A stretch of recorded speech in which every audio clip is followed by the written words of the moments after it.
And now I will proceed upper extremities to the segment number 3.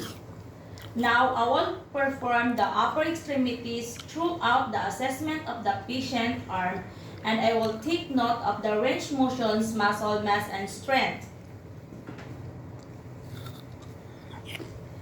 First, to begin, we inspect the patient's hand, and this is to assess the vascular system and the arm.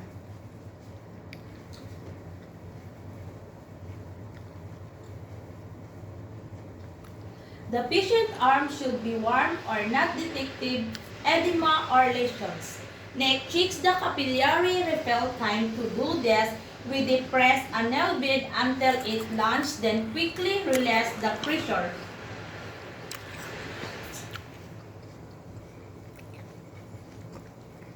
Next, we palpate the brachial and radial pulse.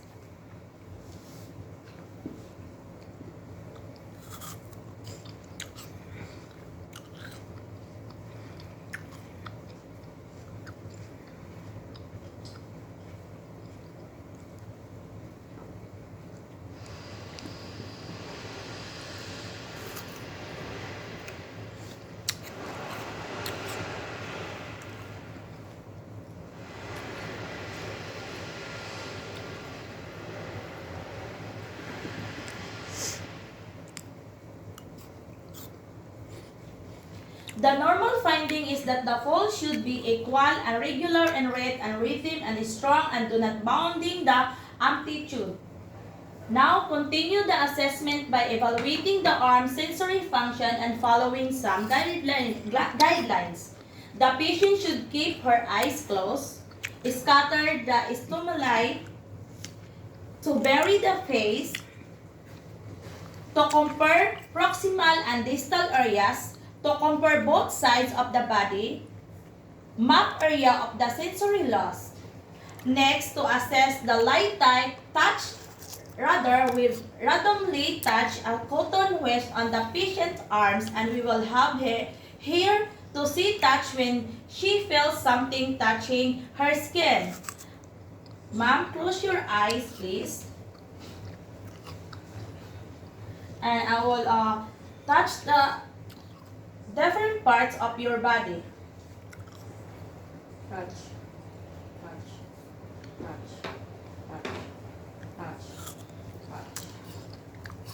The normal finding is that the patient should be able to identify the area being touched. Next, assess the paper clip with a sharp end and a dull end is to test the patient the sharp and dull sensation.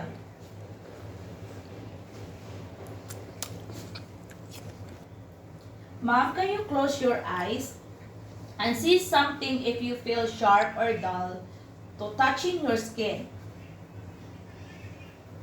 Dull, sharp, dull, sharp, dull, sharp.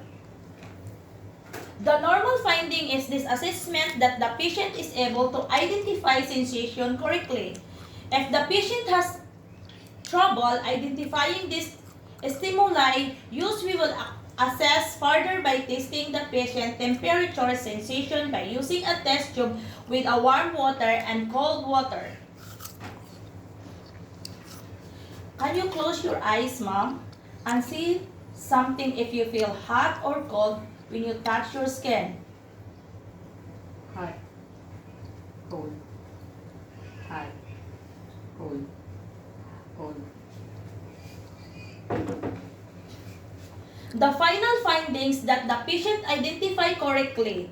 Next, we test the patient vibration sensation using a tuning fork. We will instruct the patient to close her eyes.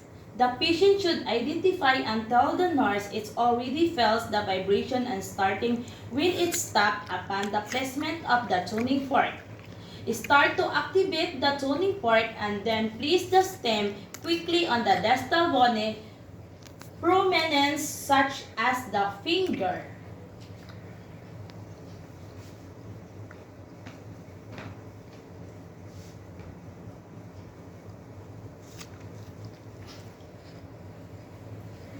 The patient identify when it's stop and when it's the start. The normal findings that the patient be able to tell the tuning fork start and stop vibrating. If the patient can, we assess to further in a more proximal area such as a part near the rest.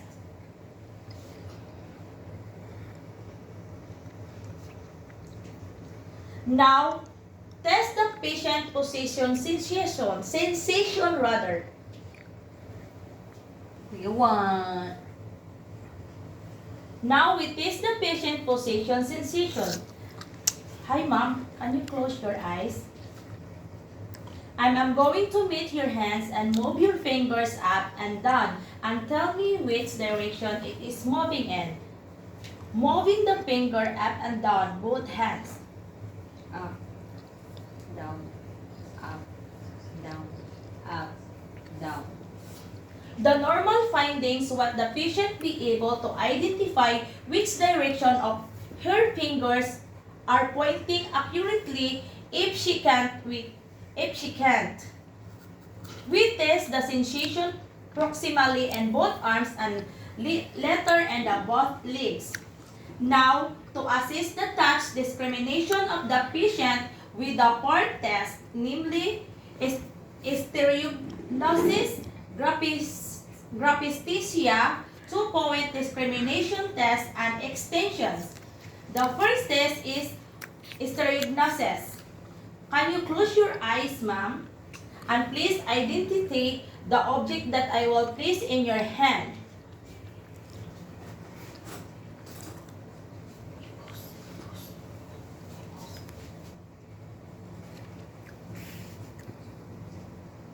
Clip. The normal finding that the patient be able to identify the object. And the second test, graphesthesia.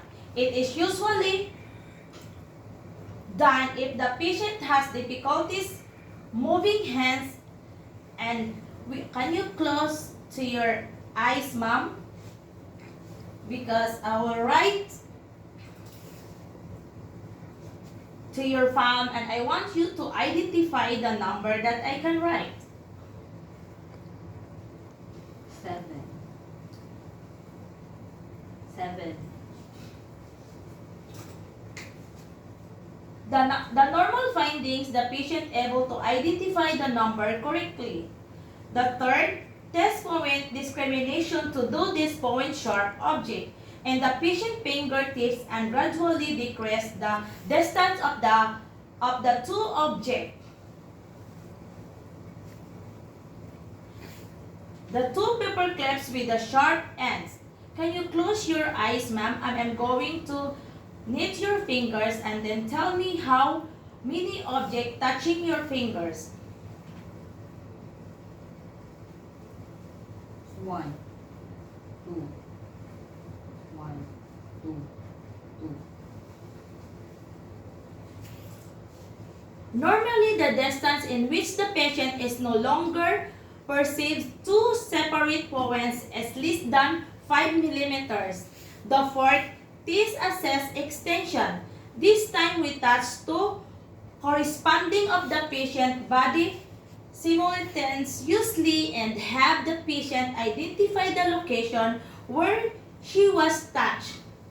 Can you close your eyes, ma'am? Tell me which the part I am going to touch your arm and show me where your touch access.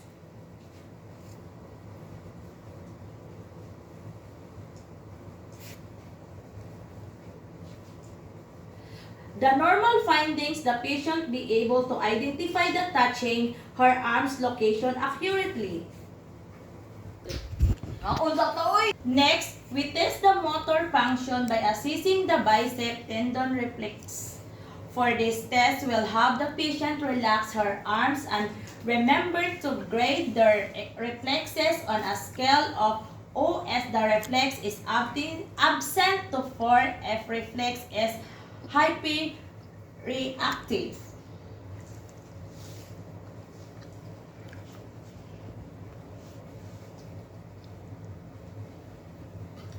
Next, we test the bicep reflex using the reflex hammer. I am going to place the thumb on the patient bicep tendons. The point time to the brachial area. Strike the thumb with the reflex hammer. Normally, this causes the forearm to flex. Next is to test the tricep reflex, this time to support the patient arm. Strike the tricep tendon above the elbow. This should elicit forearm extension. Next, we test the brachial bronchoradial reflex.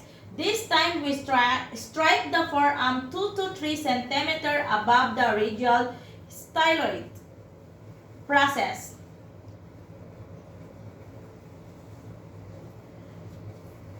Next is this normally rather cause forearm flexion and supination. Next, assist to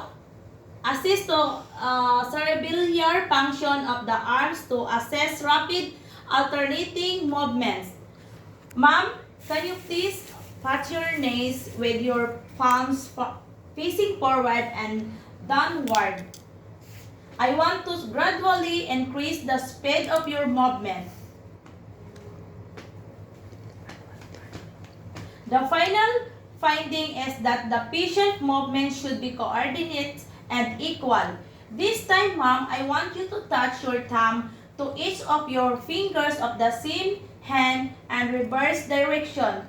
Touch finger by fingers, then gradually increasing speed.